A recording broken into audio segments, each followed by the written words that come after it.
ನಮಸ್ಕಾರ ಸ್ನೇಹಿತರೆ, ಎಲ್ಲರಿಗೂ ನಮ್ಮೂರ ಬಾನುಲಿ ಯೂಟ್ಯೂಬ್ ಚಾನೆಲ್ಗೆ ಸ್ವಾಗತ. ಇವತ್ತಿನ ಈ ವಿಡಿಯೋದಲ್ಲಿ ಒಂದು ರೋಚಕವಾದ ಮತ್ತೊಂದು ಅದ್ಭುತವಾದ ವಿಷಯವನ್ನ ನಿಮ್ಮೆಲ್ಲರಿಗಾಗಿ ಹೊತ್ತು ತಂದಿದ್ದೀವಿ. ಈ ವಿಷಯದ ಕುರಿತು ನಾವು ಡಿಟೇಲ್ ಆಗಿ ವಿಡಿಯೋದಲ್ಲಿ ನೋಡೋಣಂತ. ಅದೇ ರೀತಿ ಈ ವಿಡಿಯೋ ನೋಡಿದ್ಮೇಲೆ ನಿಮಗೆ ಏನು ಅನ್ನಿಸ್ತು ಅಥವಾ ಈ ವಿಷಯದ ಬಗ್ಗೆ ಏನಾದರೂ ಹೇಳ್ಕೊಳ್ಬೇಕಿತ್ತು ಅಂತ ಅನ್ಸಿದ್ರೆ ದಯವಿಟ್ಟು ಕಮೆಂಟ್ ಮೂಲಕ ಅದನ್ನ ನಮ್ಮೊಟ್ಟಿಗೆ ಹಂಚಿಕೊಳ್ಳ್ರಿ ಅಂತ ಹೇಳ್ತಿದ್ದೀನಿ. ಬರ್ರಿ, ಹಂಗಿದ್ರ ಇನ್ನು ತಡ ಮಾಡೋದು ಬೇಡ, ಈ ವಿಡಿಯೋವನ್ನ ನೋಡ್ಕೊಂಡು ಬರೋಣ.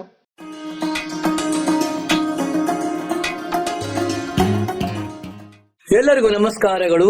ನಾನು ಬೆಳಗಾವಿಯ ಡಾಕ್ಟರ್ ಶ್ರೀರಂಗ ಜೋಶಿ, ಜಗದ ಜಗುಲಿ ನಮ್ಮೂರ ಬಾನುಲಿ ಕೇಂದ್ರದ ಮಿತ್ರ, ಆತ್ಮಸಖ ಹಾಗೂ ನಾನು ನಿಮ್ಮೆಲ್ಲರ ಮನೆಯ ಮತ್ತು ಮುದ್ದು ಮಗ ಹಾಗೂ ನಿಮ್ಮ ಆತ್ಮೀಯ ಬಾಜು ಮನಿ ಕಾಕ. ನಾನು ಬೆಳಗಾವಿಯ ಡಾಕ್ಟರ್ ಶ್ರೀರಂಗ ಜೋಶಿ, ಜಗದ ಜಗುಲಿ ನಮ್ಮೂರ ಬಾನುಲಿ, ವಿಶ್ವವಾಣಿ ಆಕಾಶವಾಣಿ ನಮ್ಮೂರ ಬಾನುಲಿ 90.8 FM ಸಮುದಾಯ ರೇಡಿಯೋ ಕೇಂದ್ರ. ಇದು ನಮ್ಮ ಧ್ವನಿ, ನಿಮ್ಮ ಧ್ವನಿ, ನಿಮ್ಮೆಲ್ಲರ ಮೆಚ್ಚಿನ ಧ್ವನಿ ನಮ್ಮೂರ ಬಾನುಲಿ.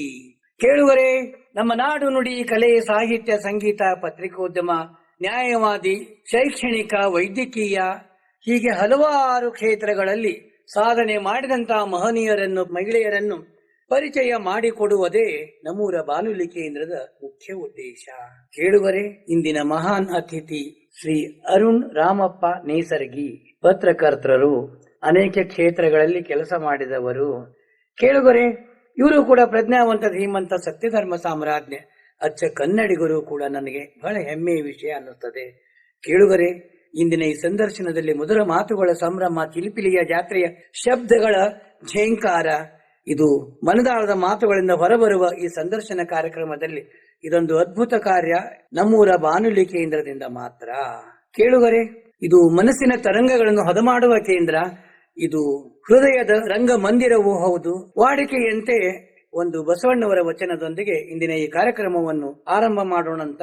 ಅಲ್ಲದೆ ಇಂದಿನ ಈ ಕಾರ್ಯಕ್ರಮ ದಲಿತ ವಚನಕಾರರಾದ, ಕಾಯಕ ಶರಣರಾದ ಮಾದಾರ ಚೆನ್ನಯ್ಯ, ಮಾದಾರ ಧೂಳಯ್ಯ, ಡೋಹರ ಕಕ್ಕಯ್ಯ, ಸಮಗಾರ ಹರಳಯ್ಯ ಹಾಗೂ ಉರ್ಲಿಂಗ ಪೆದ್ದಿಯವರು ಎಲ್ಲರೂ ಸತ್ಯ ನಿಜ ಶರಣರು. ಇವರಿಗೆ ಇಂದಿನ ಈ ಕಾರ್ಯಕ್ರಮವನ್ನು ಸಮರ್ಪಣೆ ಮಾಡೋಣಂತ. ಈಗ ಬಸವಣ್ಣವರ ಒಂದು ಸುಂದರ ವಚನ: ಗೀತವ ಹಾಡಿದಡೇನು, ಶಾಸ್ತ್ರವ ಪುರಾಣವ ಕೇಳಿದಡೇನು, ವೇದ ವೇದಾಂತವ ಓದಿದರೇನು. ಗೀತವ ಹಾಡಿದಡೇನು, ಶಾಸ್ತ್ರ ಪುರಾಣವ ಕೇಳಿದರೇನು. ಗೀತವ ಹಾಡಿದಡೇನೋ, ಶಾಸ್ತ್ರ ಪುರಾಣವ ಕೇಳಿದರೇನು. ವೇದ ವೇದಾಂತವ ಓದಿದರೇನು, ವೇದ ವೇದಾಂತವ ಓದಿದರೇನು. ಗೀತವ ಹಾಡಿದಡೇನೋ, ಗೀತವ ಹಾಡಿದಡೇನೋ. ಮನವೊಲಿದು ಲಿಂಗ ಜಂಗಮವ ಪೂಜಿಸಲರಿಯ ದವರೋ. ಮನವೊಲಿದು ಲಿಂಗ ಜಂಗಮವ ಪೂಜಿಸಲರಿಯ ದವರೋ. ಎಲ್ಲರೂ ಅನುಭಾವಿಯಾದರೇನೋ, ಎಲ್ಲರೂ ಅನುಭಾವಿಯಾದರೇನು. ಭಕ್ತಿ ಇಲ್ಲದವರ ನೊಲ್ಲ ಕೂಡಲ ಸಂಗಮ ದೇವಾ. ಭಕ್ತಿ ಇಲ್ಲದವರ ನೊಲ್ಲ, ಭಕ್ತಿ ಇಲ್ಲದವರ ನೊಲ್ಲ ಕೂಡಲ ಸಂಗಮ ದೇವಾ. ಕೂಡಲ ಸಂಗಮ ದೇವಾ, ದೇವಾ ಕೂಡಲ ಸಂಗಮ ದೇವಾ. ಕೂಡಲ ಸಂಗಮ ದೇವಾ, ಕೂಡಲ ಸಂಗಮ ದೇವಾ. ಅರುಣವರ ಮನುಷ್ಯನ ಜೀವನದೊಳಗ ಹುಟ್ಟು ಅನ್ನೋದು ಒಂದು ಸುಂದರ ಅಂದ್ರ ಒಂದು ಸಂಭ್ರಮ ಅಂತ ಹೇಳ್ತೀವಿ ನಾವು. ಆ ಹುಟ್ಟಿನೊಳಗ ತಂದೆ ತಾಯಿ, ಬಂಧು ಬಳಗ, ಅಣ್ಣ ತಮ್ಮಂದಿರು, ಅಕ್ಕ ತಂಗಿಯರು, ಸಮಾಜದವರು, ಗುರಿ ಹಿರಿಯರು, ಹೀಗೆ ಎಲ್ಲರಿಂದಲೂ ಒಂದೊಂದು ಸಂಸ್ಕಾರವನ್ನು ನಾವು ಪಡಿತೀವಿ. ಇವತ್ತು ನಿಮ್ಮ ಈ ಧೀಮಂತ ಒಂದು ವ್ಯಕ್ತಿತ್ವವನ್ನು, ಮೆಟ್ಟಿ ನಿಂತ ವ್ಯಕ್ತಿತ್ವವನ್ನು ನೀವು ಬೆಳೆಸಿಕೊಂಡಿರ್ತೀರಿ. ಬೆಳಗಾವಿಯ ಮನೆ ಮಗನಾಗಿ ಬೆಳೆದಿರ್ತೀರಿ. ಇದಕ್ಕೆಲ್ಲ ಕಾರಣ ಆ ಬಾಲ್ಯ, ನಿಮ್ಮ ತಂದೆ ತಾಯಿ ಬಾಲ್ಯ, ಊರು ಎಲ್ಲವನ್ನು ನಮ್ಮ ಕೇಳುಗರಿಗೆ ವಿವರವಾಗಿ ಹೇಳ್ರಿ. ಎಲ್ಲರಿಗೂ ನಮಸ್ಕಾರ. ನನ್ನ ಹೆಸರು ಅರುಣ್ ರಾಮಪ್ಪ ನೇಸರ್ಗಿ ಅಂತ. ಗೋಕಾಕ್ ತಾಲೂಕು ಅಂಕಲಿಗಿ ಗ್ರಾಮದಲ್ಲಿ ನಾನು 1992ರಲ್ಲಿ ಅಂಕಲಿಗಿ ಗ್ರಾಮದಲ್ಲಿ 1992ರಲ್ಲಿ ನಾನು ಜನನ ಪಡೆದುಕೊಳ್ತೀನಿ. ಅದಾದ ನಂತರ ನನ್ನ ಬಾಲ್ಯ ಅಲ್ಲೇ ಅಂಕಲಿಗಿ ಗ್ರಾಮದಲ್ಲೇ ಕಳೆಯುತ್ತೆ. ನಿಮ್ ತಂದೆ ತಾಯಿ ಹೆಸರು ಹೇಳ್ರಿ. ನನ್ನ ತಂದೆ ರಾಮಪ್ಪ ಮತ್ತೆ ತಾಯಿ ಕಾಶವ ಅಂತ ಹೇಳಿ. ಎಷ್ಟು ಮಂದಿ ಅಣ್ಣ ತಮ್ಮಂದ್ರು? ನಮ್ಮ ಅಕ್ಕಂದಿರು 4 ಜನ, ಆಮೇಲೆ ನಾನೇ ಕೊನೆ ಮಗ. ಸೊ ಅದಾದ ನಂತರ ನನ್ನ ಕನ್ನಡ ಪ್ರಾಥಮಿಕ ಶಾಲೆ ಅಂಕಲಿಗೆಯಲ್ಲಿ, ಅಲ್ಲಿ ನಿಮ್ಮ ಊರೊಳಗೆ ಆತು, ನಮ್ಮೂರಲ್ಲಿ ಅಂಕಲಿಗೆ ಒಳಗೆ ಆತು. ಹೌದು. ಅಲ್ಲಿ ಎಷ್ಟರಿಂದ ಎಲ್ಲಿವರೆಗೆ ಇತ್ತು ನಿಮ್ಮ ಪ್ರಾಥಮಿಕ ಸ್ಕೂಲ್ ಒಳಗ? 1ರಿಂದ 7ನೇ ತರಗತಿವರೆಗೆ 1ರಿಂದ 7ನೇ ತನಕ ಇತ್ತು. ಈಗ ನಿಮಗ ಪ್ರಾರ್ಥನೆ ಇತ್ತು? ಪ್ರಾರ್ಥನೆ ಇತ್ತು. ಪ್ರಾರ್ಥನೆ ಇತ್ತು. ಆ ಪ್ರಾರ್ಥನೆ ಅವಶ್ಯಕತೆ ಏನದ ಸ್ಕೂಲ್ ಒಳಗ? ಎಲ್ಲರಿಗೂ ಒಂದು ಶಿಸ್ತು ಮನೋಭಾವ ಬೆಳಿಬೇಕು ಅನ್ನೋ ಉದ್ದೇಶ. ಬೆಳಿಬೇಕು, ಏಕಾಗ್ರತೆ ಇರಬೇಕು. ನಾವೆಲ್ಲರೂ ಒಂದೇ ಅನ್ನೋದೊಂದಲ್ಲಿ ನಾವು ತೋರಿಸ್ಕೊಡ್ಬೇಕಾಗ್ತದ. ಸಮವಸ್ತ್ರ ಇರ್ತದ. ಆ ಪ್ರಾರ್ಥನೆ ಒಳಗ ಗಾದೆ ಮಾತು ಎಲ್ಲ ಹೇಳ್ತಿದ್ರಿ. ಹೌದು. ಇಂದಿನ ಸುದ್ದಿ ಹೇಳ್ತಿದ್ರಿ ಎಲ್ಲ ನೀವು ಪತ್ರಕರ್ತರ ಅಂದ್ಮೇಲೆ ಶುಭ ನಡಿ, ಇಂದಿನ ಸುದ್ದಿ, ಸುಪ್ರಭಾತ, ಪ್ರತಿಯೊಂದು ಅದೆಲ್ಲ ಹೇಳ್ತಿದ್ರು. ಈಗ ನಿಮ್ಮ ಸ್ನೇಹ ಸಮ್ಮೇಳನಗಳು ಆಗ್ತಾ ಇದ್ದು, ಗ್ಯಾದರಿಂಗ್ ಆಗ್ತಾ ಇದ್ರು. ನೀವೆಲ್ಲ ಏನ್ ಪಾರ್ಟಿಸಿಪೇಟ್ ಮಾಡ್ತಿದ್ರಿ? ವಾರ್ಷಿಕೋತ್ಸವ ಆಗ್ತಾ ಇದ್ವು, ಅವಾಗೆಲ್ಲ ಡ್ಯಾನ್ಸ್ ಪಾರ್ಟಿಸಿಪೇಟ್ ಮಾಡ್ತಿದ್ರಿ. ನೀವು ಬಾಲ್ಯ ಸ್ನೇಹಿತರ ಹೆಸರು ಹೇಳ್ತೀರಿ? ಹೇಳ್ಬೋದು, ಹೇಳ್ರಲ್ಲ. ಮಾಂತೇಶ್, ಸುರೇಶ್, ಅದಾದ ನಂತರ ಯಮನಪ್ಪ, ಈಗ ಇದಾರೆ ಬಹಳ ಜನ ಇದಾರೆ. ಈಗ ಅಂದ್ರೆ ಈಗೆಲ್ಲ ನಿಮ್ ಕಾಂಟ್ಯಾಕ್ಟ್ ಈಗೂ ಇದ್ದಾರೆ? ಅಷ್ಟ್ರ ಮಟ್ಟಿಗಿಲ್ಲ, ಯಾವಾಗಾದ್ರೂ ಸಿಗ್ಬಹುದ್ರಿ. ಸಿಗ್ತಾರ ಅಂದ್ರೆ ಅವಾಗ ಸಿಗ್ತಾರ. ನೀವು ಒಬ್ರಿಗೊಬ್ರು ಗುರ್ತಿಸ್ಕೊಳ್ತೀರ. ಫ್ರೆಂಡ್ಶಿಪ್ ಅದ ನಿಮ್ಮಲ್ಲಿ ಇದ್ರೆ. ನಿಮ್ಮಲ್ಲಿ ಪ್ರಾಥಮಿಕ ಸ್ಕೂಲ್ ಒಳಗ ಆಟಗಳ ಆಡಿಸ್ತಿದ್ರು? ಆಡಿಸ್ತಾ ಇದ್ರು. ಯಾವ ಆಟ ಆಡಿಸ್ತಿದ್ರು? ಖೋ-ಖೋ, ಕಬಡ್ಡಿ, ಆಮೇಲೆ ಕ್ರಿಕೆಟ್, ಈ ತರ ಆಟ ಆಡಿಸ್ತಿದ್ರು. ನಿಮಗೆ ಯಾವ್ದು ಇಂಟ್ರೆಸ್ಟ್ ಇತ್ತು? ಕ್ರಿಕೆಟ್ ಆಡ್ತಾ ಇದ್ದೆ. ಕ್ರಿಕೆಟ್ ಅಲ್ಲಿ ಒಳ್ಳೆ ಪ್ಲೇಯರ್ ಆಗಿದ್ದೆ. ಅಬ್ಬಾ, ಕ್ರಿಕೆಟ್ ಪ್ಲೇಯರ್ ಆಯ್ತು. ಅದ್ಯಾಕೆ ಹೆಚ್ಚು ಹಿಡಿಸ್ತು? ಗೊತ್ತಿಲ್ಲ, ಅದೊಂದು ಅವಾಗಿಂದ ಪ್ಯಾಷನ್ ಇತ್ತು. ಆತರ ಇಂಟರ್ನ್ಯಾಷನಲ್ ಕ್ರಿಕೆಟ್ ಅವಾಗೆಲ್ಲ ನಮ್ ಕಾಲ ಅಂದ್ರೆ ಇವೆಲ್ಲ ಕೌಂಟಿ ಮ್ಯಾಚ್ ಇವೆಲ್ಲ ನೋಡ್ತಿದ್ರಿ? ಕಂಟಿನ್ಯೂ ನೋಡ್ತಿದ್ರಿ. ಅವಾಗೆಲ್ಲ ದ್ರಾವಿಡ್, ಸಚಿನ್ ತೆಂಡೂಲ್ಕರ್ ಈ ತರ ಮೇಜರ್ ಅಲ್ಲ, ಮೇಜರ್ ಇತ್ತು. ಕ್ರಿಕೆಟ್ ಅವಾಗ ತಾನೇ ಸ್ವಲ್ಪ ಇದು ಹೆಸರುವಾಸಿ ಆಗ್ತದೆ. ಹೌದು, ಅಂದ್ರೆ ಇಂಟ್ರೆಸ್ಟ್. ಒಳ್ಳೆ ಆಟ ಬಿಡೋದು. ನಾವು ಇಂಟೆಲಿಜೆಂಟ್ ಗೇಮ್ ಅಂತ ಹೇಳ್ತೀವಿ ಅದಕ್ಕೆ. ಹೌದಲ್ಲ? ಇನ್ನ ಗ್ರಾಮೀಣ ಕ್ರೀಡೆಗಳ ಏನ್ ಹೆಸರು ಗೊತ್ತವೇನ? ಗ್ರಾಮೀಣ ಕ್ರೀಡೆಗಳ ಹೆಸರು ಗೊತ್ತಿದಾವ. ಲಗೋರಿ ಆಡ್ತೈತ್ರಿ. ಆಮೇಲೆ ಗಿಲ್ಲಿ ದಾಂಡು, ಚಿನ್ನಿ ದಾಂಡು, ಪ್ರತಿಯೊಂದು ಆಟ ಆಡ್ತೀವಿ. ಮತ್ತೆ ಮರಕೋತಿ ಆಟ. ಮರಕೋತಿ ಕಂಟಿನ್ಯೂಸ್ಲಿ ನಾವು ಯಾವಾಗ ನಮ್ಮ ಬಾಲ್ಯದಾಗ ನಮ್ಮ ಹೊಲಗಳಿಗೆ ಹೋಗ್ತಿದ್ವಲ್ಲ, ಆ ಸಮಯದಾಗ ಮರಕೋತಿ ಆಟ ಫಿಕ್ಸ್ ಅಂತ ಆಡ್ತಾ ಇತ್ತು. ಆಗಿಂದ ನಿಮ್ಗೆ ಈಗೆಲ್ಲ ಖುಷಿ ಅನ್ನಿಸ್ತದೆ ನನ್ನ ಮಾತಿನಿಂದ? ಸಂತೋಷ ಆಗ್ತೈತಿ. ಹೌದು, ಎಲ್ಲ ನೆನಪು ಮಾಡ್ಕೊಡ್ತೀವಲ್ಲ. ಹೌದು. ಸಂದರ್ಶನದ ಈ ರೀತಿ ಮಾತುಗಳು ನೀವು ಎಲ್ಲೂ ಆಡ್ಲಿಕ್ಕೆ ಸಾಧ್ಯ ಇಲ್ಲ. ಹೌದು, ಸಾಧ್ಯ. ಯಾರು ಕೇಳೋದಿಲ್ಲ ನಿಮಗೆ, ನಾವು ಕೇಳ್ತೀವಿ ಇಲ್ಲಿ. ವಿಶೇಷ ಇದು. ಅಂದ್ರೆ ಮೆಚ್ಚಿನ ಗುರುಗಳ ಹೆಸರು ಹೇಳ್ರಿ. ನನ್ನ ನೆಚ್ಚಿನ ಗುರುಗಳು ಹಾಲಪ್ಪನವ್ರು ಸರ್ ಅಂತ ಹೇಳಿ. ಹಾಲಪ್ಪನವ್ರು ಯಾಕೆ ಹಿಡ್ಸಿದ್ರು ಅಷ್ಟೇ? ಅವ್ರು ಅಷ್ಟೇ ಪ್ರೀತಿಯಿಂದ ಮಾತಾಡ್ತಾ ಇದ್ರು, ಸೌಮ್ಯದಿಂದ ಇರ್ತಾ ಇದ್ರು. ಸೌಮ್ಯದಿಂದ ಕನ್ನಡ ಟೀಚರ್ ಅನ್ನೋದ್ರಿಂದ ನಮ್ಗೆ ನೆಚ್ಚಿನ ಗುರು. ಅಂದ್ರೆ ಬಹಳ ಮೆಚ್ಚಿನ ಗುರುಗಳು ಇದ್ರು. ಮುಂದೆ ಪ್ರೌಢ ಶಿಕ್ಷಣ ಬಗ್ಗೆ ಮಾತಾಡೋಣ. ಎಲ್ಲಿ ಹೋದ್ರಿ? ಪ್ರೌಢ ಶಿಕ್ಷಣ ಅಲ್ಲೇ ನಮ್ಮೂರಿನಲ್ಲೇ NSF ಸ್ಕೂಲ್ ಅಂತ ಹೇಳಿ ಅಂಕಲಿಗೆ ಒಳಗೆ ಮಾಡಿದ್ರಿ. ಹೌದು. ಅವ ಪ್ರೌಢ ಶಿಕ್ಷಣ ಗುರುಗಳ ನೆನಪದ ಹೆಸರು? ಪ್ರೌಢ ಶಿಕ್ಷಣ ಅವರು ಗೊತ್ತದಾರ್ರಿ. ಹೇಳ್ರಲ್ಲ. ಪಾಟೀಲ್ ಮೇಡಮ್ ಅಂತ ಇದ್ರು, ಒಬ್ರು ಇದ್ದಾರೆ. AB ಪಾಟೀಲ್ ಅಂತ ಒಬ್ರು ಇದ್ದಾರೆ. ಅವ್ರ ಏನ್ ಹೇಳ್ತಿದ್ರು? ಮ್ಯಾಥ್ಸ್ ಒಬ್ರು ಹೇಳ್ತಿದ್ರು. ಆಮೇಲೆ ಹೆಡ್ ಮಾಸ್ಟರ್ ಒಬ್ರು ಇದ್ರು. ಹೌದು. ಆಮೇಲೆ ಕಾಲೇಜ್ ರಂಗ ಎಲ್ಲಿಗೆ ಬಂದ್ರಿ? ಕಾಲೇಜ್ ಬಂದು ಗೋಕಾಕ್ಗೆ ಕಾಲೇಜ್, JSS ಕಾಲೇಜ್, LET ಕಾಲೇಜ್ಗೆ ಬಂದ್ರಿ. LET college. ಹೌದು. ಅಲ್ಲಿ ಎಲ್ಲಿಂದ ಎಲ್ಲಿವರೆಗೆ ಆಯ್ತು? ಅಲ್ಲಿ 2 ವರ್ಷ PUC ವರೆಗೂ ಮಾತ್ರ ಅಲ್ಲಿ ಕಲ್ತ್ರಿ. PUC first year, second year ಕಲ್ತ್ರಿ. ಅದರ ಮುಂದೆ ಎಲ್ಲಿ ಬಂದ್ರಿ? ಅದಾದ ನಂತರ Belagavi Bennett Smith Methodist degree college ಅಲ್ಲಿ ಬಂದ್ವಿ. ಅಲ್ಲಿವರೆಗೆ ಪೂರ್ತಿ ಎಜುಕೇಶನ್ ಅಲ್ಲಿ, ಪೂರ್ತಿ ಕಾಲೇಜ್ ರಂಗ ಫೈನಲ್ ಲಾಸ್ಟ್ ಯಾವ ಡಿಗ್ರಿ ವರೆಗೆ ಓದಿದ್ರಿ? RCU ರಾಣಿ ಚೆನ್ನಮ್ಮ ಯೂನಿವರ್ಸಿಟಿಯಲ್ಲಿ MA ಪತ್ರಿಕೋದ್ಯಮ ಪದವಿ. BA ಇಲ್ಲ, ಅದಿಂದಲೇ ಹೋಗ್ಬೇಕಲ್ಲ ಮುಂದೆ. BA ನಂತರ ಅಲ್ಲಿ BA ಆದ್ರೆ ರಾಣಿ ಚೆನ್ನಮ್ಮ ಯೂನಿವರ್ಸಿಟಿಯಿಂದ ಪತ್ರಿಕೋದ್ಯಮ ಪದವಿ ಪಡ್ಕೊಂಡ್ರು. ಅದ್ಯಾಕೆ ನಿಮ್ಗೆ ಅಷ್ಟು ಹಿಡಿಸ್ತು? ನನಗೆ ಆಕ್ಚುಲಿ ನನಗೆ ಸೋಷಿಯಲಿ ಏನಾದ್ರೆ ಬಹಳ ಇಂಟ್ರೆಸ್ಟ್ ಇತ್ತು. ಹಾಗಾಗಿ LLB ಮಾಡ್ಬೇಕಂತ ಹೇಳಿ ನಾನು LLB ಮೊದಲು ಅಪ್ರೋಚ್ ಆದೆ. ಅದಾದ ತಕ್ಷಣ ಕೆಲವು ರೀಸನ್ ದಿಂದ ಬೇಡ, ಜರ್ನಲಿಸಂ ಫೀಲ್ಡ್ ಫ್ರೀಡಮ್ ಎಲ್ಲಾನು ನಾಲೆಜ್ ಹಂಗಾಗಿ ನಾನು ಮುಂದುವರೆದೆ. ಜರ್ನಲಿಸಂ ಫೀಲ್ಡ್ ಭಯಂಕರ ವಾಸ್ತದ ಇದೆ. ಹೌದು. ಕೇಳುಗರೆ, ಇಂದಿನ ಮಹಾನ್ ಅತಿಥಿ ಅರುಣ್ ನೇಸರ್ಗಿ, ಹುಟ್ಟೂರು ಗೋಕಾಕ್ ತಾಲೂಕು ಅಂಕಲಗಿ ಗ್ರಾಮ, ವಿದ್ಯಾರ್ಥಿ, MA ಪತ್ರಿಕೋದ್ಯಮ, ಪತ್ರಕರ್ತನಾಗಿ ಸೇವೆ, ಜನಜೀವಾಳ ಪತ್ರಿಕೆ ವಿಶೇಷ ವರದಿಗಾರ, ಕರ್ನಾಟಕ ಟೈಮ್ಸ್, ಉದಯಕಾಲ, ರಾಜ್ಯ ಮಟ್ಟದ ಪತ್ರಿಕೆ ಹಾಗೂ ಸಮರ್ಥ ನಾಡು ಪ್ರಾದೇಶಿಕ ಪತ್ರಿಕೆ, ಪ್ರಸ್ತುತ ವಾರ್ತಾ ಮತ್ತು ಸಾರ್ವಜನಿಕ ಸಂಪರ್ಕ ಇಲಾಖೆಯಲ್ಲಿ ಕಾರ್ಯನಿರ್ವಹಿಸುತ್ತಿದ್ದಾರೆ. ನೀವು MA ಪತ್ರಿಕೋದ್ಯಮ ಮಾಡಿದ್ರಲ್ಲ? ಹೌದು. ಆ ಪತ್ರಿಕೋದ್ಯಮ ಬಗ್ಗೆ ನಮ್ ಕೇಳುಗರಿಗೆ ಒಂದ್ ಸ್ವಲ್ಪ ಹೇಳಿ. ಏನದು ಪತ್ರಿಕೋದ್ಯಮ? ಇದು ಜನರ ಪರವಾದ ಒಂದು ಧ್ವನಿ. ಯಾರು ತಮಗೆ ಮೂಲಭೂತ ಸೌಕರ್ಯ ಆಗಿರ್ಬೋದು, ಇನ್ನೊಂದಾಗಿರ್ಬೋದು, ಪ್ರತಿಯೊಂದನ್ನು ನಾವು ಪತ್ರಿಕೋದ್ಯಮದ ಮೂಲಕ ಪಡೆದುಕೊಳ್ಬಹುದು. ಯಾಕಂದ್ರೆ ನಿಮ್ಮ ಅನಿಸಿಕೆಗಳನ್ನ ನೀವು ನೇರ ಹೇಳಕ್ಕಾಗಲ್ಲ. ಯಾರೋ ಒಬ್ಬ ಪತ್ರಕರ್ತ ತಮ್ಮ ನೇರವಾಗಿ ಹೇಳಿಕ್ ಆಗುದಿಲ್ಲ, ಸಾಧ್ಯವಿಲ್ಲ. ತಮ್ಮ ಕತ್ತಲಲ್ಲಿ ಬೆಳಕು ಚೆಲ್ಲ ಕೆಲಸನ ಪತ್ರಕರ್ತರು ಮಾಡ್ತಾರೆ. So, ಈ ಉದ್ದೇಶದಿಂದ ಪತ್ರಕರ್ತ ಒಬ್ಬ ದಾರಿ ತೋರಿಸುವಂತ ಗುರು ಸಮಾನನು ಅಂತ ಹೇಳ್ಬಹುದು. ಹೌದೌದು, ನಿಜವಾಗ್ಲು. ಹೀಗಾಗಿ ಪತ್ರಿಕೋದ್ಯಮ ನಾನು ಆಯ್ಕೆ ಮಾಡ್ಕೊಂಡೆ. ಇದು ನೀವು ಪತ್ರಿಕೋದ್ಯಮ ಇದು BA ಅದಿಂದ ಮಾಡಿದ್ರಲ್ಲ, ಇದು ಎಷ್ಟು ವರ್ಷ ಇತ್ತು ಕೋರ್ಸ್? 2 ವರ್ಷ. 2 ವರ್ಷದ್ದು ಮಾಸ್ಟರ್ MA ಇನ್ ಜರ್ನಲಿಸಂ ಅಂತ ಹೇಳಿ. ಜರ್ನಲಿಸಂ 2 ವರ್ಷ ಕೋರ್ಸ್ ಸಂಪೂರ್ಣ. ಅದು 4 ಸೆಮಿಸ್ಟರ್ ಬರುತ್ತೆ ಇದ್ರಲ್ಲಿ. 4 ಸೆಮಿಸ್ಟರ್ ಬರ್ತದೆ. ಹೌದು. ಇದ್ರಲ್ಲಿ ನಮ್ಗ ರೇಡಿಯೋ, ಆಮೇಲೆ ಟಿವಿ ಸಂದರ್ಶನ, ಆಮೇಲೆ ಇನ್ನು ವಿವಿಧ ವೆಬ್ ಜರ್ನಲಿಸಂ. ಈಗ ಎವ್ರಿ ಸೆಮ್ ಒಂದೊಂದು ಸಬ್ಜೆಕ್ಟ್ ಚೇಂಜ್ ಆಗ್ತಾ ಇತ್ತು. ಸೊ ಅದಾದ ಈಗ ನೀವು ಅಲ್ಲಿ ಡಿಗ್ರಿ ಆದಿಂದ ಏನ್ ಮಾಡಿದ್ರಿ ಫಸ್ಟ್ ಅದನ್ನ ಹೇಳಿ. ಡಿಗ್ರಿ ಮುಗಿದ ತಕ್ಷಣ, BA ಡಿಗ್ರಿ ಮುಗಿದ ತಕ್ಷಣ ಅಲ್ಲೆಲ್ಲ ಪತ್ರಿಕೋದ್ಯಮ ಮುಗಿದ ತಕ್ಷಣ ಫಸ್ಟ್ ನಾನು ಕರ್ನಾಟಕ ಟೈಮ್ಸ್ ಅಂತ ಅಲ್ಲಿ ಕೆಲಸ ಮಾಡಿದೆ. ಕರ್ನಾಟಕ ಟೈಮ್ಸ್ ಎಲ್ಲಿ? ಬೆಳಗಾವಿಯಲ್ಲಿ ಪ್ರಾದೇಶಿಕ ಪತ್ರಿಕೆ. ಈ ಪತ್ರಿಕೆ ಬಗ್ಗೆ ಮಾತಾಡ್ರಿ. ಸೊ ಅಲ್ಲಿ ನಾನು ಮೊದಲು ಹೋಗಿ ಸೇರ್ಕೊಂಡಿದ್ದು ಟ್ರೈನಿ ಆಗಿ, ಒಂದು ಟೆಕ್ನಿಷಿಯನ್ ಆಗಿ ಹೋಗಿ ಸೇರ್ಕೊಂಡೆ. ಟೆಕ್ನಿಷಿಯನ್ ಆಗಿ ಕೆಲವು ಪೇಜ್ ಮೇಕಿಂಗ್ ಈ ತರ ಎಲ್ಲ ಮಾಡ್ತಾ ಆಮೇಲೆ ರಿಪೋರ್ಟಿಂಗ್ ಮಾಡ್ತಾ ಇದ್ದೆ. ರಿಪೋರ್ಟಿಂಗ್ ಅಲ್ಲಿ 1 ವರ್ಷ ಪೂರ್ಣಗೊಂಡ ನಂತರ ಜನಜೀವಾಳ ಪತ್ರಿಕೆಯಲ್ಲಿ ಅಲ್ಲಿ 1.5 ವರ್ಷ ವಿಶೇಷ ವರದಿಗಾರನಾಗಿ, ಅಂದ್ರೆ ಜನಜೀವಾಳ ಪತ್ರಿಕೆಯಲ್ಲಿ. ಇವಾಗ ಜನಜೀವಾಳ ಪತ್ರಿಕೆ ಅದ ಈಗ ಇದೆ.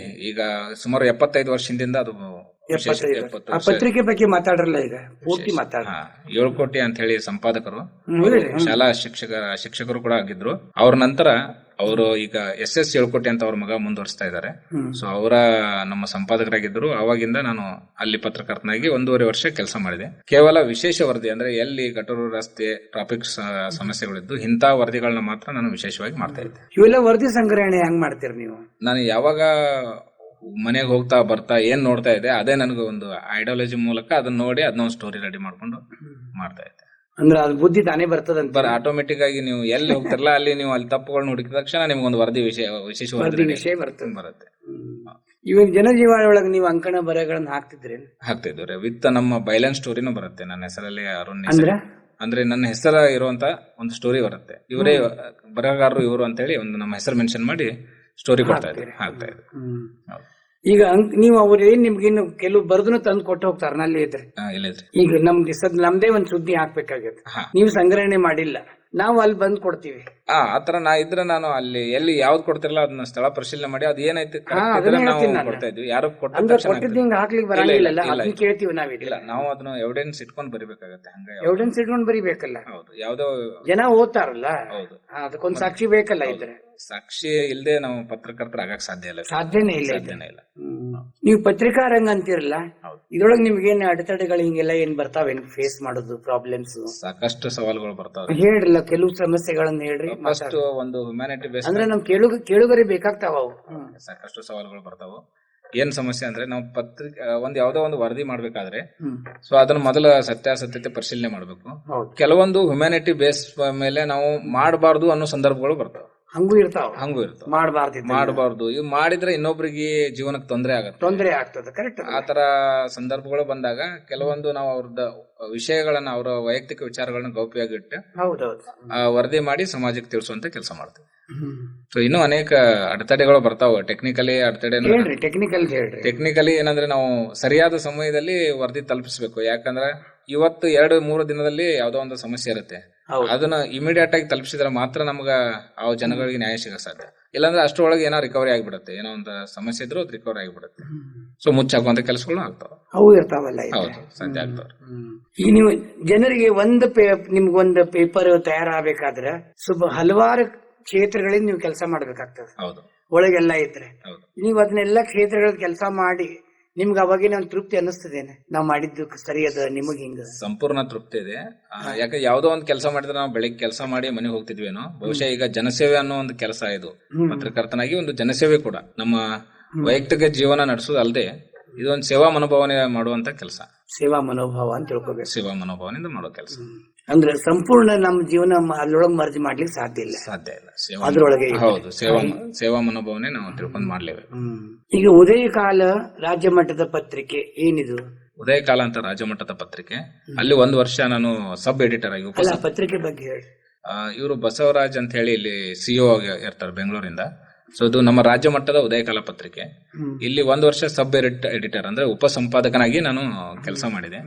ನಮ್ಮ ಕೆಲಸ ಬರೀ ವಿಶೇಷ ಏನು ವರದಿಗಳು ಬಂದಿರ್ತಾವಲ್ಲ ಗ್ರಾಮೀಣ ಭಾಗದಿಂದ ಅಥವಾ ವಿವಿಧ ಜಿಲ್ಲಾ ಗ್ರಾಮಗಳಿಂದ ಬಂದಂತ ವರದಿಗಳನ್ನ ಪರಿಷ್ಕರಣೆ ಮಾಡಿ ಅಂದ್ರೆ ಅಲ್ಲಿ ಇರುವಂತ ನಮ್ಮ ಸುದ್ದಿಗಳನ್ನ ನಾವು ಪೇಜ್ ನಲ್ಲಿ ಎಷ್ಟು ಕುಂಡ್ರಿಸ್ಬೇಕೋ ಅಷ್ಟು ಕಟ್ ಆಫ್ ಮಾಡಿ ನಾವು ಆಡ್ ಮಾಡಿ ಕೊಡ್ತಾ ಇದ್ವಿ. ಸೊ ವಿಷಯಗಳನ್ನ ಯಾವ್ದು ಇಂಪಾರ್ಟೆಂಟ್ ಲೀಡ್ ಇರುತ್ತಲ್ಲ ಲೀಡ್ ಸುದ್ದಿ ತಗೊಂಡು ಆತರ ಎಡಿಟ್ ಮಾಡಿ ಕೊಡ್ತಾ ಇದ್ವಿ. ಸಮರ್ಥ ನಾಡು ಪ್ರಾದೇಶಿಕ ಪತ್ರಿಕೆ ಬಗ್ಗೆ ಹೇಳಲ್ಲ. ಸಮರ್ಥ ನಾಡು ಪ್ರಾದೇಶಿಕ ಪತ್ರಿಕೆ ಒಬ್ಬ ಸಾಮಾನ್ಯ ಯುವಕನ ಪತ್ರಿಕೆ ಅದು. ಸೊ ತನ್ನ ಪರಿಶ್ರಮದಿಂದ ಕಟ್ಟಿದಂತ ಪತ್ರಿಕೆ. ಸೊ ಆ ಪತ್ರಿಕೆಯಲ್ಲಿ ಸುಮಾರು 2 ವರ್ಷ ನಾನು ಕೆಲಸ ಮಾಡಿದೆ. ಈ ಸಮರ್ಥ ನಾಡು ಪತ್ರಿಕೆ ಬಗ್ಗೆ ಹೇಳಲ್ಲ ಜನರಲ್ ಆಗಿ. ಜನರಲ್ ಆಗಿ ಒಬ್ಬ ಸಾಮಾನ್ಯ ಯುವಕ ಕಟ್ಟಿದಂತ ಪತ್ರಿಕೆ. ಅದು ಪತ್ರಿಕೆ ಪ್ರಾದೇಶಿಕ ಪತ್ರಿಕೆ ಮತ್ತು ಜನರಿಗೆ ಅನುಕೂಲವಾಗುವಂತ ವರದಿಗಳನ್ನ ಅತಿ ಸರಳತೆಯಿಂದ ಎಲ್ಲರಿಗೂ ತಲುಪುವ ಕೆಲಸ ಸಮರ್ಥ ನಾಡು ಪತ್ರಿಕೆ ಮಾಡುತ್ತೆ.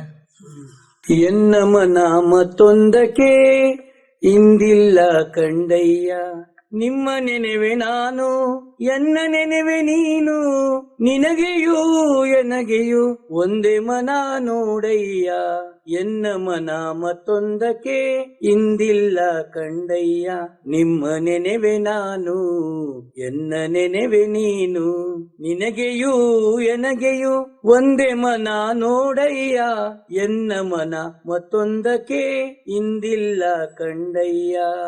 ಮುಕ್ತನಾದ ಕಾರಣ ನಿನ್ನೊಡನೆ, ಮುಕ್ತನಾದ ಕಾರಣ ನಿನ್ನೊಡನೆ, ಎನ್ನ ಮನ ಮುಕ್ತ ನೋಡಯ್ಯ, ಎನ್ನ ಮನ ಮುಕ್ತ ನೋಡಯ್ಯ, ಕಪಿಲ ಸಿದ್ಧ ಮಲ್ಲಿನಾಥಯ್ಯ, ಕಪಿಲ ಸಿದ್ಧ ಮಲ್ಲಿನಾಥಯ್ಯ, ಕಪಿಲ ಸಿದ್ಧ ಮಲ್ಲಿನಾಥಯ್ಯ, ಎನ್ನ ಮನ ಮತ್ತೊಂದಕ್ಕೆ ಇಂದಿಲ್ಲ ಕಂಡಯ್ಯ, ಎನ್ನ ಮನ ಮತ್ತೊಂದಕ್ಕೆ ಇಂದಿಲ್ಲ ಕಂಡಯ್ಯ, ನಿಮ್ಮ ನೆನೆವೆ ನಾನು ಎನ್ನ ನೆನೆವೆ ನೀನು, ನಿಮ್ಮ ನೆನೆವೆ ನಾನು ಎನ್ನ ನೆನೆವೆ ನೀನು, ನಿನಗೆಯೂ ಎನಗೆಯೂ ಒಂದೇ ಮನ ನೋಡಯ್ಯ, ನಿನಗೆಯೂ ಎನಗೆಯೂ ಒಂದೇ ಮನ ನೋಡಯ್ಯ, ಎನ್ನ ಮನ ಮತ್ತೊಂದಕ್ಕೆ ಇಂದಿಲ್ಲ ಕಂಡಯ್ಯ, ಮುಕ್ತನಾದ ಕಾರಣ ನಿನ್ನೊಡನೆ, ಎನ್ನ ಮನ ಮುಕ್ತ ನೋಡಯ್ಯ, ಮುಕ್ತನಾದ ಕಾರಣ ನಿನ್ನೊಡನೆ, ಎನ್ನ ಮನ ಮುಕ್ತ ನೋಡಯ್ಯ, ಕಪಿಲ ಸಿದ್ಧ ಮಲ್ಲಿನಾಥಯ್ಯ, ಕಪಿಲ ಸಿದ್ಧ ಮಲ್ಲಿನಾಥಯ್ಯ, ಕಪಿಲ ಸಿದ್ಧ ಮಲ್ಲಿನಾಥಯ್ಯ, ಕಪಿಲ ಸಿದ್ಧ ಮಲ್ಲಿನಾಥಯ್ಯ, ಕಪಿಲ ಸಿದ್ಧ ಮಲ್ಲಿನಾಥಯ್ಯ. ಈಗ ನೀವು ಪತ್ರಿಕೆ ವಿಷಯಗಳ ಬಗ್ಗೆಲ್ಲ ಹೇಳಿದ್ರಿ. ಪ್ರಸ್ತುತ ವಾರ್ತಾ ಮತ್ತು ಸಾರ್ವಜನಿಕ ಸಂಪರ್ಕ ಇಲಾಖೆಯಲ್ಲಿ ಕಾರ್ಯ ಮಾಡ್ಲಿಕ್ಕೆ. ಫಸ್ಟ್ ವಾರ್ತಾ ಮತ್ತು ಸಾರ್ವಜನಿಕ ಇಲಾಖೆ ಬಗ್ಗೆ ನಮ್ ಕೇಳುವರಿಗೆ ಹೇಳಿ, ಚಲೋ ಮಾಹಿತಿ ಕೊಡ್ರಿ. ವಾರ್ತಾ ಮತ್ತು ಸಾರ್ವಜನಿಕ ಸಂಪರ್ಕ ಇಲಾಖೆ ಇದು ಸಾರ್ವಜನಿಕರಿಗೋಸ್ಕರ ಇರುವಂತ ಒಂದು ಇಲಾಖೆ ಮತ್ತು ಪತ್ರಕರ್ತರ ಒಂದು ಮಾತೃ ಸಂಸ್ಥೆ ಅಂತ ಹೇಳ್ಬೋದು. ಸೊ ಎಲ್ಲಾ ಪತ್ರಕರ್ತರು ಮತ್ತೆ ವಿವಿಧ ಪತ್ರಿಕಾ ಸಂಸ್ಥೆಗಳು ವಾರ್ತಾ ಇಲಾಖೆಯಲ್ಲಿ ನೋಂದಣಿ ಇರುತ್ತೆ. ಸರ್ಕಾರಿ ಕಾರ್ಯಕ್ರಮಗಳಾಗಿರ್ಬೋದು, ಸಾರ್ವಜನಿಕ ಪ್ರಕಟಣೆಗಳಾಗಿರ್ಬೋದು, ಇಂಥ ಸಮಾಚಾರಗಳನ್ನ ವಿವಿಧ ಪತ್ರಿಕೆಗಳಿಗೆ ಮತ್ತು ಟಿವಿ ಚಾನೆಲ್ಗಳಿಗೆ ಹಂಚಿಕೆ ಮಾಡಿ ಅವರ ಮೂಲಕ ಬಿತ್ತರಿಸುವ ಕೆಲಸ ವಾರ್ತಾ ಇಲಾಖೆ ಮಾಡುತ್ತೆ. ಅಲ್ಲಿ ನಿಮ್ದು ಏನ್ ಕೆಲಸಗಳನ್ನು ಹೇಳಿ. ವಾರ್ತಾ ಇಲಾಖೆಯಲ್ಲಿ ಈ ವಿವಿಧ ಇಲಾಖೆಗಳ ಸಭೆ ಮತ್ತು ಜಿಲ್ಲಾಧಿಕಾರಿಗಳ ಸಭೆ, ಇಂತಹ ಸಭೆಗಳ ವರದಿಗಳನ್ನ ಮಾಡಿಕೊಂಡು ಬರೋದು ನನ್ನ ಕೆಲಸ. ಸೊ ಈ ವರದಿಗಳನ್ನ ಮತ್ತೆ ಸಂಜೆ ಸಮಯಕ್ಕೆ ಎಲ್ಲಾ ಪತ್ರಿಕೆಗಳಿಗೆ ವರದಿ ಬಿಡುಗಡೆ ಮಾಡಿ ಪ್ರಕಟಣೆ ಆಗುವಂತೆ ನೋಡಿಕೊಳ್ಳೋದು ನನ್ನ ಕೆಲಸ. ಹೌದು. ಅಂದ್ರೆ ಡೈಲಿ ವರ್ಕ್ ಇರ್ತದಂತೆ. ಪ್ರತಿದಿನ ಕೆಲಸಗಳಿರುತ್ತೆ, ಪ್ರತಿದಿನ ಸಭೆಗಳು ಇರುತ್ತೆ, ಇದ್ದೇ ಇರ್ತಾವಲ್ಲ. ದಿನಕ್ಕೆ ಒಂದು 3 ರಿಂದ 4 ಸಭೆ ಇರುತ್ತೆ. ಮತ್ತೆ ವಿವಿಧ ಪ್ರಕಟಣೆಗಳು ಬೇರೆ ಬೇರೆ ಇಲಾಖೆಯಿಂದ ಅರ್ಜಿ ಆಹ್ವಾನ ಅವು ಇವು. ಸೊ ಅವೆಲ್ಲಾನು ನಾವು ಈವ್ನಿಂಗ್ 5 ಗಂಟೆ ನಂತರ ರಿಲೀಸ್ ಮಾಡಿ ಪತ್ರಿಕೆಗಳಲ್ಲಿ ಪ್ರಕಟ ಆಗುವಾಗೆ ನೋಡ್ಕೊಳ್ಬೇಕು.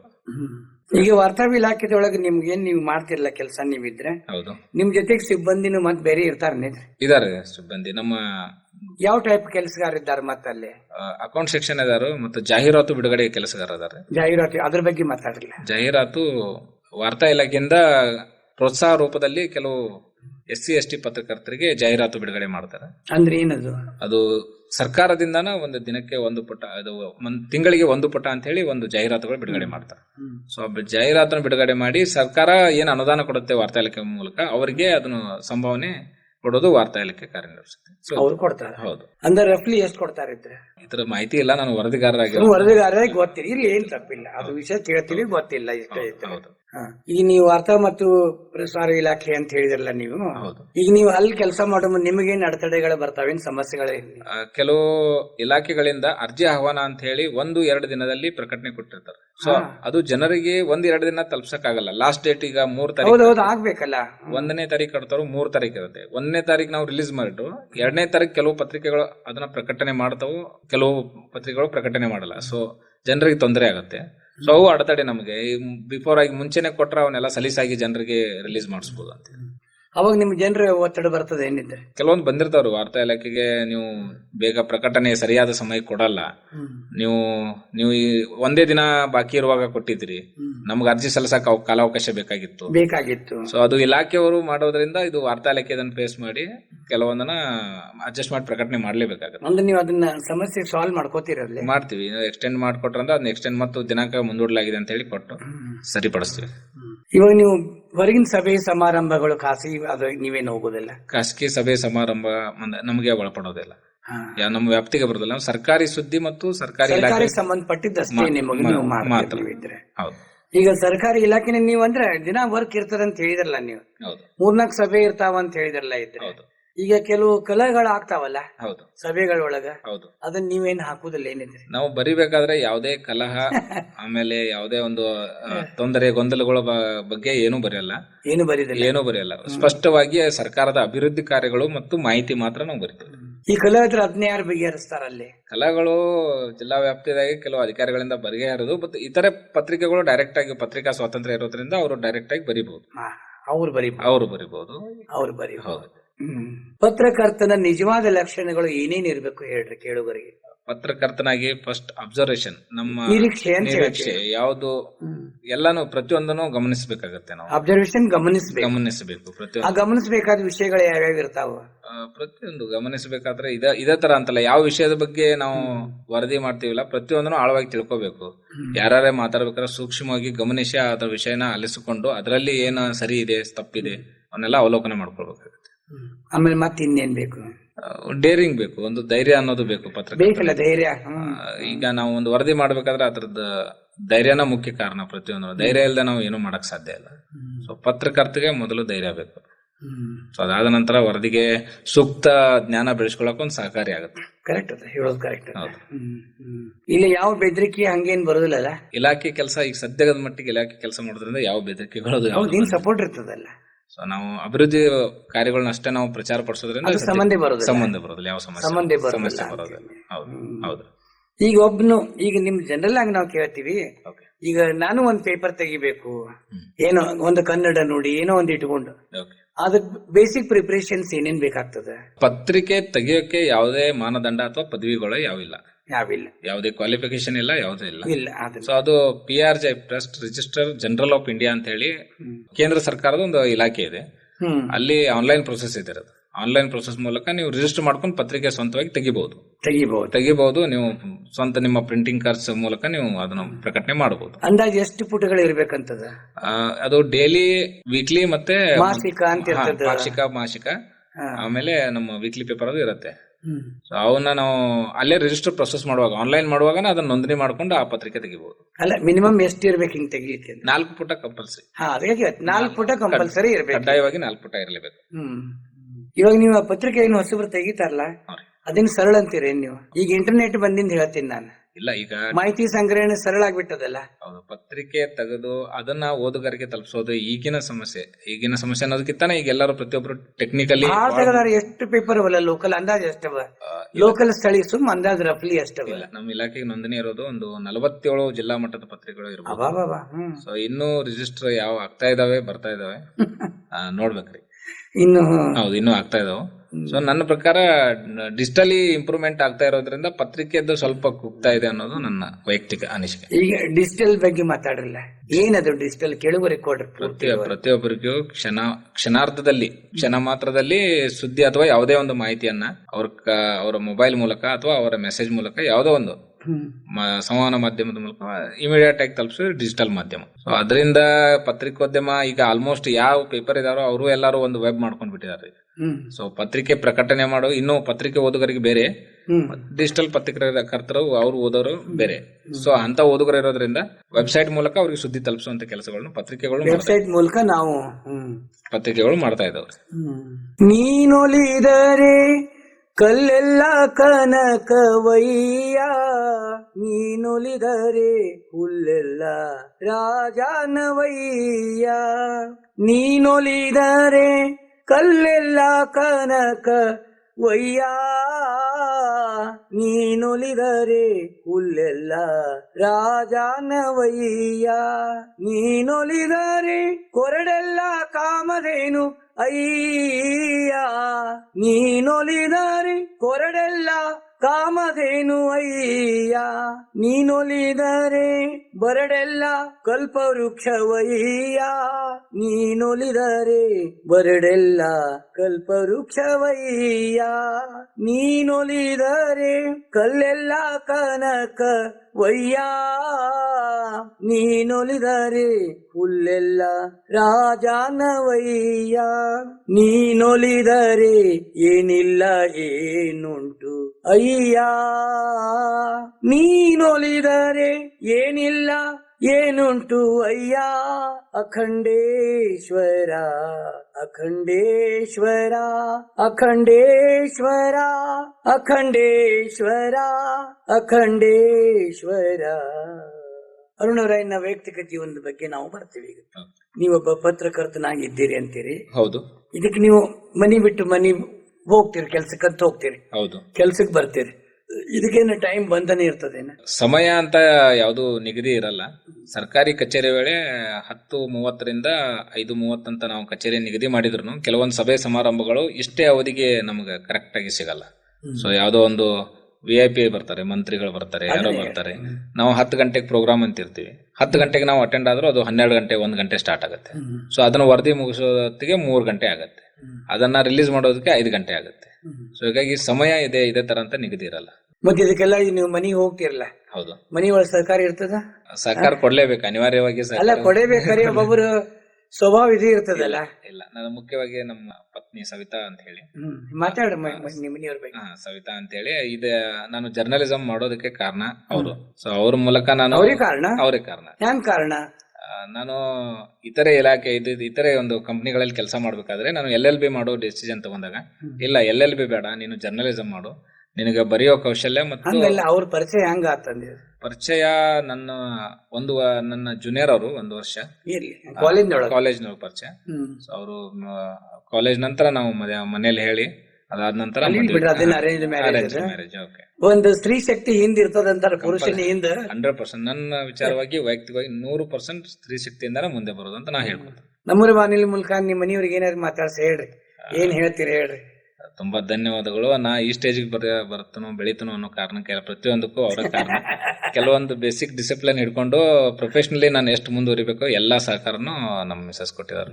ಸೊ ತುಂಬಾ ಥ್ಯಾಂಕ್ಸ್. ಅಂದ್ರೆ ಸತ್ಯ ಒಪ್ಕೋಬೇಕಲ್ಲ, ಒಪ್ಕೋಬೇಕು ಖಂಡಿತ. ಒಬ್ಬ ಪುರುಷನಾಗಿ ಹೌದು, ಬರೀ ಈಗೇನು ಹೆಂಡತಿದಾಳ ಬಿಡು ಅಂತ ಹೇಳೋದು ಹಂಗಲ್ಲ. ಇಲ್ಲ, ಪ್ರತಿಯೊಂದು ಜೀವನ ನಮ್ಗ ಒಂದು ಸುಂದರ ಜೀವನ ಆಗ್ಬೇಕಾದ್ರೆ ಒಂದು ನೀವೀಗ ಹೇಳೇ ಬಿಟ್ರಿ, ನನ್ನ ಸವಿತಾ ನನಗೆ ಮುಂದ್ ಬರ್ಲಿಕ್ಕೆ ನನ್ ಕಾರಣ. ಕರಿಯ ಮಾತಿಗೆ ಬೆಳೆದಿರಲ್ಲ, ಅವ್ರ ಮಾತಿಗೆ ನೀವು ಬೆಳೆದಿರಿ. ಹೌದು, ನಾವು ಕೆಲವೊಂದು ಮೊದಲ ಅವ್ರು ಹೇಳೋದ್ರಿಂದ ಕಿರಿಕಿರಿ ಅನಿಸ್ತು. ಬಟ್ ಡೆವಲಪ್ಮೆಂಟ್ ನನ್ನ ವೈಯಕ್ತಿಕವಾಗಿ ಅಭಿವೃದ್ಧಿ ಆಗ್ತಾ ಹೋದಾಗ, ಒಂದು ಕೌಶಲ್ಯ ಡೆವಲಪ್ ಆದಾಗ ನಾವು ಒಪ್ಕೋಬೇಕಾಗ್ತಾವ. ಒಪ್ಕೊಂಡು ಸಂಪೂರ್ಣವಾಗಿ ಅವ್ರ ಮಾತು ಅಲ್ಸ್ತಾ ಬಂದಾಗ ಈ ಸ್ಟೇಜ್ ಬರಕ್ ಒಂದು ಕಾರಣ ಆಗಿದೆ. ಅಂದ್ರೆ ಅತಿ ಚತುರ ಲಕ್ಷ್ಮಿ ಅಂತ ಹೇಳ್ತೀನಿ. ಹೌದು, ಖಂಡಿತ ತಿಳ್ಕೊಂಡೇ ಮಾತಾಡಾರಲ್ಲ ಅವರು. ನನ್ನ ವೈಯಕ್ತಿಕ ಏನು ಮನೆಯಲ್ಲಿ ಡಿಸಿಪ್ಲಿನ್, ಒಂದು ಬಟ್ಟೆ ಇಡೋದಾಗ ಪ್ರತಿಯೊಂದನ್ನು ಅವರು ಡಿಸಿಪ್ಲಿನ್ ದಿಂದ ಹಿಡ್ಕೊಂಡು ಪ್ರೊಫೆಷನಲ್ ವರೆಗೂ ತಂದು ಬಿಟ್ಟದ್ದು ನಮ್ಮ ಹೌಸ್ ವೈಫ್ ಎಲ್ಲ ನೋಡ್ಕೊಂಡು ಅದು ಬೇಕಲ್ಲ. ಹೌದು, ಇದಕ್ಕಿಂತ ಮುಂಚೆ 1-2 ವರ್ಷ ಟೀಚರ್ ಆಗಿ ವರ್ಕ್ ಮಾಡ್ತಾ ಇದ್ರು ಅವ್ರ. ಸೊ ಈಗ ಮಾಡ್ತಾ ಇಲ್ಲ, ಈಗ ಮನೇಲಿ. ಅಂದ್ರೆ ನೀವು ಮನೆಗೆ ಅಗದಿ ಸಂತೋಷದಿಂದ ಹೋಗ್ತೀರಿ, ಅಗದಿ ಖುಷಿ, ಒಂದು ನೆಮ್ಮದಿ ಇರ್ತದಲ್ಲ ಮನಿ ಒಳಗ. ಹೌದು, ಪುರುಷ ಬಯಸೋದು ಅದನ್ನೇ ಅಲ್ಲ. ಹೌದು, ಬರೀ ನಮಗ್ ಜಸ್ಟ್ ಒಂದ್ ಗ್ಯಾಪ್ ಸಿಕ್ಕ ನಾವು ಮನೆಗಾರ ಹೋಗಿ ಸ್ವಲ್ಪ ಆರಾಮಾಗಿ ಕೂತ್ ಬರ್ಬೇಕು ಬೇಕಲ್ಲ. ಮನಿ ಅಲ್ಲ, ಮನುಷ್ಯ ಮನೆಗೆ ಹೋಗೇಬೇಕಲ್ಲ. ಖಂಡಿತ. ಹೋದಾಗ ಅವಂಗೊಂದ್ ನೆಮ್ಮದಿ ಬೇಕಲ್ಲ, ಹೌದು ಬೇಕು. ಒಂದು ಖುಷಿ ಅನ್ನಿಸ್ತದೆ. ನೀವು ಸಂತನ್ಕ ಇಡೀ ದಿನ ಎಲ್ಲ ಕೆಲಸ ಮಾಡಿದ್ದೆಲ್ಲ ಒಂದಿನ ಸಾರ್ಥಕತೆ ಅನ್ನಿಸ್ತದ ಹೌದು, ಮನಿಗ್ ಹೋದ್ಮೇಲೆ ಇದ್ರೆ. ನೆಮ್ಮದಿ ಉಸಿರಾಟ ಒಂದ್ ಮನಿಗ್ ಹೋದ ತಕ್ಷಣ ಒಂದ್ ನೆಮ್ಮದಿ ಉಸಿರು ಒಂದಿರ್ಬೋದು. ಅಂದ್ರೆ ಅವ್ರು ನಿಮ್ದೆಲ್ಲ ನಿಮ್ ಪರಿಸ್ಥಿತಿ ಅವ್ರು ಅಂಡರ್ಸ್ಟ್ಯಾಂಡಿಂಗ್ ಮಾಡ್ಕೊಂಡ ಪ್ರತಿಯೊಂದು ಈ ವೃತ್ತಿನೇ ಹಿಂಗದ, ಹೌದು ನಾವ್ ಹಿಂಗಿರ್ಬೇಕು, ಹೌದು. ಹಿಂಗಿದ್ರೆ ಕೆಲವೊಂದ್ಸಲ ಅವ್ರು ಹೇಳ್ಬೋದು ವೈಯಕ್ತಿಕವಾಗಿ ಕೆಲಸ ನೀನು ಕರೆಕ್ಟ್ ಆಗಿ ಮಾಡು, ಮನೆಗ್ ಲೇಟ್ ಆದ್ರೂ ಬರುತ್ತೆ, ನಿಮ್ ಪ್ರೊಫೆಷನಲ್ ಆಗಿ ಪರ್ಫೆಕ್ಟ್ ಅದನ್ನ ಆಗಿ. ಹೇಳ್ತಾರೆ. ಹೌದು ಹೇಳ್ತಾರೆ. ಅಲ್ಲಿ ಕೆಲಸ ಮಹತ್ವ, ಮಹತ್ವ. ಅದು ಕರೆಕ್ಟ್ ಅದ. ಹೌದು, ಕಾಯಕವೇ ಕೈಲಾಸ ಅಂತೀವಲ್ಲ, 100%. ಅಲ್ಲಿ ಯಶಸ್ಸು ಸಿಕ್ಕೇ ಸಿಗ್ತದಲ್ಲ. ಹೌದು ಅದು ನಮ್ಗ ಜೀವನಕ್ಕೆ ಒಂದ್ ದಾರಿ ಅದ ಅದು. ಹೌದು. ಹಾ, ನಮ್ ಜೀವನೋಪಾಯ ಅದು, ನಮ್ ಜೀವನ ನಡೆಯಬೇಕು ಬೇಕಲ್ಲ, ಎಲ್ಲರಿಗೂ ಬೇಕಲ್ಲ, ಹೌದು, ಒಂದ್ ದಾರಿ ಅದ. ಹೌದು. ಅದನ್ನ ಆ ಲೆವೆಲ್ ವರೆಗೆ ನಿಮ್ ಸಹಕಾರ ಕೊಟ್ಟಾರ ಅವ್ರು. ಹೌದು. ಅದು ನೀವು ಪುಣ್ಯಶಾಲಿಗಳೇ ಇದ್ದೀರಿ, ಭಾಗ್ಯಶಾಲಿ ಅಂತ ಒಪ್ಕೊಂಡಿದ್ದೀನಿ. ಭಾಗ್ಯಶಾಲಿ ಅಂತ ಒಪ್ಕೊಂಡ್ರಿ ಈಗ. ಹೌದು. ಹಾ. ಅಂತ ಈಗ ಪತ್ರಿಕಾ ರಂಗ ಬಿಟ್ಟು ಮತ್ತೆ ನಿಮ್ ಬೇರೆ ಹವ್ಯಾಸ ಏನವೇನು? ನಾನು ಕ್ರಿಕೆಟ್ ಪ್ಲೇಯರ್ ಅಂತ ಈಗಾಗಲೇ ಹೇಳಿ ನಿಮ್ಗೆ. ಅಲ್ಲ ಹೇಳಿರೋದು, ಆಡ್ಲಿಕ್ಕೆ ಹೋಗ್ಬೇಕಲ್ಲ ಮತ್ತೆ. ಕ್ರಿಕೆಟ್ ಕಂಟಿನ್ಯೂಸ್ ಆಗ್ಲಿ ಅವಾಗ ಅವಾಗ ಇದನ್ ಮಾಡ್ತೀನಿ. ಆಮೇಲೆ ಚೆಸ್ ಪ್ಲೇಯರ್ ಕೂಡ, ಚೆಸ್ ಆಡ್ತೀರಿ? ಚೆಸ್ ಆಡ್ತೀನಿ. ಆ ಚೆಸ್ ಯಾರಿಂದ ಬಂತು ನಿಮಗ? ಅದು ಪ್ರೌಢಶಾಲೆಯಲ್ಲಿ ಕೆಲವೊಂದು ಹಂಗ ಕಲಿಬೇಕಂತ ಏನೋ ಪಾರ್ಟಿಸಿಪೇಟ್ ಮಾಡ್ಬೇಕಂತ ಹೇಳಿ ಮಾಡಿದ್ದು, ಅವಾಗಿಂದ ಕಲ್ತೆ. ಒಂದ್ 2-3 ಗೇಮ್ ಪಾರ್ಟಿಸಿಪೇಟ್ ಮಾಡಿದನ್ರಿ. ಹೌದಾ? ತಾಲೂಕಾ ಮಟ್ಟದ ಲೆವೆಲ್. ಈಗ ಆಡ್ತೀರಿ? ಈಗ ಸದ್ಯಕ್ಕಂತೂ ಚೆಸ್ ಇಂಟೆಲಿಜೆಂಟ್ ಗೇಮ್ ಅಲ್ಲ, ಚೆಸ್ ಆಡೋವಂದ್ರೆ ಬುದ್ಧಿವಂತ. ಈಗ ಸಮಯದ ಕೊರತೆ ಸಿಕ್ಕಾಪಟ್ಟೆ ಇರೋದ್ರಿಂದ ಏನು ಸದ್ಯದಾಗ ಅಂದ್ರೆ ಇನ್ನು ಈಗ ಆಡ್ಲಿಕ್ಕೆ ಕೂತ್ರ ಆಡ್ತೀರಿ? 100% ಆಡ್ತೀರಿ. ಮತ್ತೆ ಈಗ ನೀವ್ ಯಾರಿಗಾರ ಕಲಿಸ್ಬೇಕಲ್ಲ ಮತ್ತೆ ಚೆಸ್ ಇದ್ರ ಆಡೋರ್ಗೆ? ಇಲ್ಲ, ಸಮಯ ಇರೋದ್ರಿಂದ ಕಲ್ಸಾಗಿಲ್ಲ. ಬಟ್ ಕಲಿಸ್ಬೇಕು, ಕಲಿಬೇಕು ಅನ್ನೋದು ಬಾಳ ಐತಿ. ಇನ್ನೊಂದು ಏನಾರ ಟ್ರಿಕ್ಸ್ ಇರುತ್ತೆ ಚೆಸ್ ಅಲ್ಲಿ, ಬೇಕಲ್ಲ, ಕಲಿಬೇಕು ಅನ್ನೋದು ಬಾಳ ಐತೆ. ಈಗ ನಮ್ಮೂರ ಬಾನುಲಿ ಮುಖಾಂತರ ಮರೆತು ಹೋದ ಮಾತುಗಳು ಅಂತ ಹೇಳ್ತೀವಿ ನಾವು. ಹೌದು. ನೀವೇ ಹೇಳಲ್ಲ ಏನು ಹೇಳೋದ್ ನಮಗ? ನಿಮ್ದು ಫೀಲ್ಡ್ ಬಗ್ಗೆ ಹೇಳ್ರಿ, ಯಾವುದೇ ಹೇಳ್ರಿ ಹಿಂಗ. ಈಗ ನಾವು ಫೀಲ್ಡ್ ಬಗ್ಗೆ ಹೇಳ್ಬೇಕಂದ್ರ, ಪತ್ರಿಕೋದ್ಯಮ ಪದವಿ ತಗೊಂಡು ಸಾಕಷ್ಟು ಜನ ಹೊರಗೆ ಬರ್ತಾ ಇದಾರೆ. ಅವಕಾಶಗಳ ಕೊರತೆ ಅದು ಕರೆಕ್ಟ್ ಅದ. ಸಿಕ್ಕಾಪಟ್ಟೆ ಅವಕಾಶಗಳ ಕೊರತೆ ಇದಾವ. ಸೊ ಕೌಶಲ್ಯ ಇದ್ರೂ ಅವಕಾಶಗಳ ಕೊರತೆ ಇದ್ದಾಗ ಅಲ್ಲಿ ಅದು ಕ್ಷೇತ್ರ ಸ್ವಲ್ಪ ಖುಷಿ ಸಾಧ್ಯತೆ ಇರುತ್ತೆ. ಸೊ ಏನಾಗುತ್ತೆ, ಈಗ ಪ್ರತಿಯೊಬ್ರು ಹೊರಗೆ ಬಂದ್ ಈಗ ಆಲ್ರೆಡಿ ಕೆಲಸ ಮಾಡುವಂತ ದೊಡ್ಡ ದೊಡ್ಡ ಪತ್ರಕರ್ತರಿಗೂ ಈಗ ತಮ್ಮ ಸ್ಥಾನ ಭದ್ರ ಇಲ್ಲದೆ ಇರುವಂತ ಸಂದರ್ಭಗಳು ಎದುರಾಗಿದಾವೆ. ಯಾಕಂದ್ರೆ ಈಗ 100% ಈಗ AI artificial intelligence in journalism. So ಯಾವಾಗ artificial intelligence in journalism field ನಾಗ ಹೆಜ್ಜೆ ಇಡ್ತು, ಆಂಕರಿಂಗ್ ಆಗಿರ್ಬೋದು, ಸ್ಕ್ರಿಪ್ಟ್ ರೈಟಿಂಗ್ ಆಗಿರ್ಬೋದು, ಪ್ರತಿಯೊಂದನ್ನು ಒಂದು 10 ಜನ ಮಾಡುವಂತ ಕೆಲಸನ ಒಂದು ಸಾಫ್ಟ್ವೇರ್ ಮಾಡುತ್ತೆ. ಸೊ ಆ ಸಾಫ್ಟ್ವೇರ್ ಕೆಲಸ ಮಾಡಿದಾಗ ಉದ್ಯೋಗ ಆಟೋಮೆಟಿಕ್ ಕುಸಿದೆ, ಉದ್ಯೋಗ ಅವಕಾಶಗಳು ಕಳೆದುಕೊಳ್ತಾರ. ಸೊ ನಾವು ಈಗ ಅದ್ರಾಗ ಫಾರ್ವರ್ಡ್ ಆಗ್ಬೇಕು, ಮುಂದುವರಿಬೇಕು, ಮತ್ತೆ ಪತ್ರಿಕೋದ್ಯಮನ ಸ್ಟ್ಯಾಂಡ್ ಮಾಡ್ಬೇಕಂದ್ರೆ ನಾವು ಅದನ್ನ ನಮಗ ಅಳವಡಿಸ್ಕೊಂಡು ಏನ್ ನಾವು ಅದನ್ನ ಉಪಯೋಗ ತಗೊಂಡು ಸಂಸ್ಥೆದಾಗ ಹೆಂಗ್ ದುಡಿಬೇಕಲ್ಲ ಅದನ್ನೊಂದು ಅರ್ಥ ಮಾಡ್ಕೊಂಡು ಅದನ್ನ ಅಳವಡಿಸ್ಕೊಂಡು ಮುಂದೆ ಹೋದಲ್ಲಿ ಮಾತ್ರ ಏನೋ ಉದ್ಯೋಗ ಉಳಿಯೋ ಚಾನ್ಸಸ್. ಅದ್ರ ನೀವು ಮತ್ತೆ ಬೇರೆ ನೀವು ಪತ್ರಿಕೋದ್ಯಮ ನಾ ಓದ್ತೀನಿ ಅಂತಂದ್ರೆ ನೀವು ಸಪೋರ್ಟ್ ಕೊಡ್ತೀರಂದ್ರೆ? ಖಂಡಿತ ಸಪೋರ್ಟ್ ಕೊಡ್ತಿರು. ಅದ್ರ ಏನೋ ಅವರು ಪ್ರತಿಯೊಂದನ್ನು ಸ್ಕಿಲ್ ಡೆವಲಪ್ಮೆಂಟ್ ಮಾಡ್ಕೊಂಡು ಹೊರಗೆ ಬಂದ್ರೆ ಮಾತ್ರ ಒಂದು ಅವಕಾಶ. ಹೇಳ್ತೀನಿ, ಯಾಕಂದ್ರೆ ಎಲ್ಲಾರ ಕಡೆಯಿಂದ ಸಾಧ್ಯ ಇಲ್ಲಲ್ಲ. ಪದವಿ ತಗೊಂಡು ಬಂದ ತಕ್ಷಣ ಕೆಲಸ ಸಿಗೋದು ಬಹಳ ಕಷ್ಟ. ಸ್ಟ್ರಗಲ್ ಮಾಡ್ಬೇಕು, ಅದನ್ನ ಹೇಳಬೇಕಲ್ಲ. ಸ್ಟ್ರಗಲ್ ಮಾಡಿ 100%. ಹಿಂಗ್ ಹೇಳ್ತೀನಿ ನಾನು. ನಾವು ಒಂದೊಂದ್ಸಾರಿ 10 ಗಂಟೆಗೆ ಬಂದು ರಾತ್ರಿ 1 ಗಂಟೆಗೆ ಹೋದ ಉದಾಹರಣೆಗಳು. ಹೌದು. ಕೆಲವೊಂದ್ಸಲ ಫುಡ್ ಸಿಗದೆ ಬಿಸ್ಕೆಟ್ ತಿಂದು ವರದಿ ಮಾಡ್ಕೊಂಡು ಬಂದಂತ ಉದಾಹರಣೆಗಳು.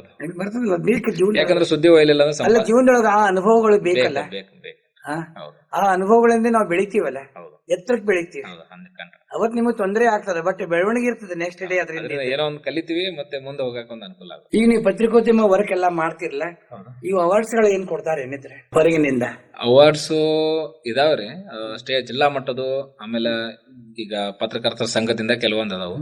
ನಾವು ಯಾವುದೇ ಅವಾರ್ಡ್ ನಿರೀಕ್ಷೆ ಮಾಡದೆ, ಯಾವ್ದೋ ಅವಾರ್ಡ್ ತಗೊಳ್ಳದೆ ಕೆಲಸನ ಮುಂದುವರ್ಸ್ಕೊಂಡು ಹೋಗ್ತಾ ಇದೆ. ನಿಮ್ಮ ಆತ್ಮತೃಪ್ತಿನೇ ದಿನಕ್ಕೊಂದು ಅವಾರ್ಡ್.